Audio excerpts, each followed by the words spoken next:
Fala galera do canal Fute Rápido, me chamo Julien e o vídeo de hoje será sobre o Brasil. Então, Macron faz discurso sobre a Amazônia e sobre o Brasil. E exatamente isso que veremos hoje é um compilado de alguns discursos, tanto bem recentes, como, se eu não me engano, foi um discurso de ontem, como também discursos mais antigos. Ou seja, esse assunto não é de hoje. Mas deixe seu like, inscreva-se no nosso canal para ajudar na divulgação e valeu! Et en Amérique latine, alors j'ai entendu beaucoup de commentaires sur les sommets de cet été en Amazonie, mais il se trouve qu'aujourd'hui nous ne sommes pas partis du traité.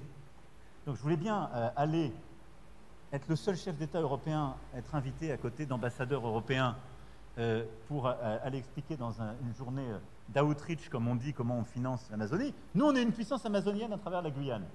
Donc je le dis solennellement, la France est candidate à rejoindre l'organisation du traité de coopération amazonienne et d'y donner toute sa place, et d'ailleurs d'y avoir une représentation associant étroitement la Guyane française.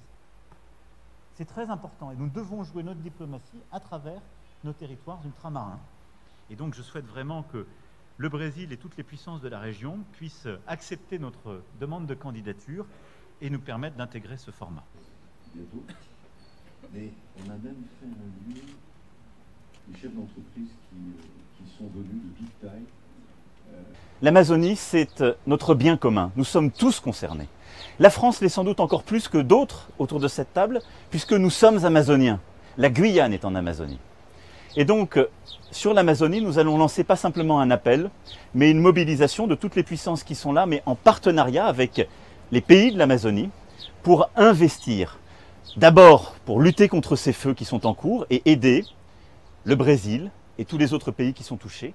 Ensuite, pour investir dans la reforestation partout et pour permettre aux peuples autochtones, aux ONG, aux habitants de développer les bonnes activités en préservant cette forêt dont nous avons besoin. Je sais que d'autres aussi sont complètement en désaccord avec nous et font parfois des sommets alternatifs. J'écouterai aussi ce qu'ils disent, comme j'ai écouté ce matin les propositions ici des villes, des départements et de la région. Mais je veux vraiment les appeler aussi au calme, à la concorde. Nous avons des désaccords. Parfois, il y a des caricatures. Mais je pense que les grands défis qui sont les nôtres, le climat, la biodiversité, la transformation technologique, les inquiétudes dans notre société, la lutte contre les inégalités, cette insécurité qui est partout dans le monde, nous ne les résoudrons qu'en agissant ensemble. Il y a des contacts qui sont en train d'être pris avec tous les pays de l'Amazonie par nos équipes pour qu'on puisse finaliser des engagements très concrets de moyens techniques et financiers. Ensuite, il y a la question de la reforestation de l'Amazonie.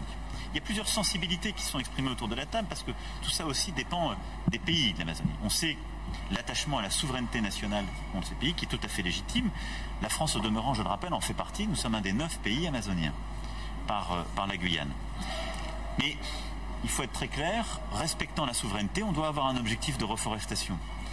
Et on doit aider chaque pays à se développer économiquement, mais l'enjeu de l'Amazonie, pour ces pays comme pour la communauté internationale, est tel, en termes de biodiversité, d'oxygène, de lutte contre le réchauffement climatique, qu'il nous faut procéder à cette reforestation. Et donc là, ce que nous sommes en train de travailler, c'est un mécanisme de mobilisation internationale pour pouvoir justement aider de manière plus efficace ces pays, mais avec eux. Então, apesar desse discurso bastante polido do Macron para a mídia, na real esse papo de internacionalização da Amazônia é algo assim bastante perigoso, pelo menos ao meu ver. Tanto o Bolsonaro no governo passado quanto o Lula já trocaram algumas farpas com o Macron, tanto nas questões da Amazônia quanto nas questões ecológicas, porque não se deixe enganar, grande parte dessa pressão da França sobre o Brasil não se trata sobre a Amazônia em si, e sim puramente economia.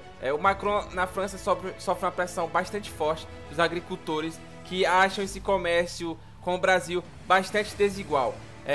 Se sentem ameaçados assim com o Brasil, porque a agricultura do Brasil é bastante forte. Claro, o Brasil tem problemas com a Amazônia? Claro que tem. Precisa melhorar? Precisa melhorar. Mas isso é território brasileiro. E esse papo de internacionalização eu acho extremamente perigoso. E não passa de questão econômica no meu ponto de vista, tanto porque a Amazônia é um recurso natural altíssimo, e como também porque a França, o Brasil é a pedra no sapato, claro, da França, principalmente no quesito agricultura.